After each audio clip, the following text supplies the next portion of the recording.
For over 1,000 years, this small circular temple held the most important flame in Rome.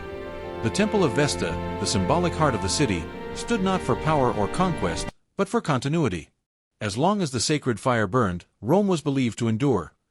Inside, the design was simple: a circular chamber, an open oculus above, and the hearth at the center. Every detail served one purpose: to protect and maintain the eternal flame. This fire was more than light.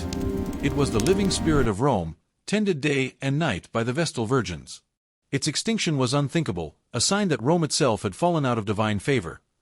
The tools of the ritual were humble: tongs, a poker, a shovel, a jug of water, and the ceremonial broom. Each had a precise role in maintaining purity and order around the hearth. Every morning, the Vestals cleared the ashes, leveled the basin, purified the space with water, and restored the tools. These quiet rituals connected Rome's present to its deepest past. At night, the temple glowed softly with oil lamps. The flame inside was constant, steady, and protected, a symbol of Rome's endurance through centuries of change. But by the late 4th century, Rome itself was changing. A series of imperial decrees began to dismantle the old religious order.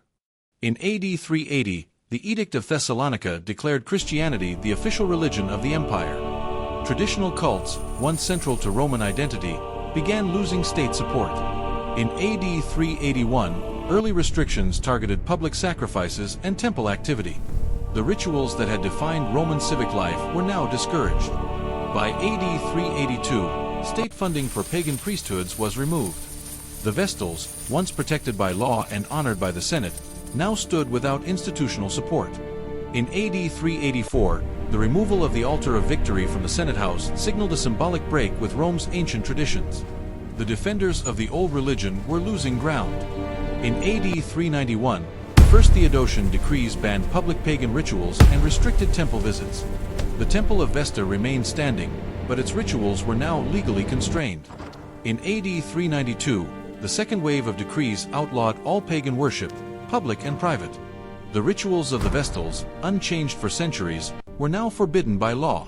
And finally, in AD 394, the Vestal Order was dissolved. With no legal guardians to tend it, the eternal fire was extinguished. A flame that had burned for more than a millennium went dark. Not because Rome fell, but because Rome transformed. The extinguishing of the eternal fire marked the end of Rome's ancient religious world. A quiet moment, yet one of the most profound transitions in Roman history. The old flame died, and a new empire emerged from its shadow. Thanks for watching. For more history and engineering breakdowns, go to my channel, Systems of Civilization. Join the community. It's completely free.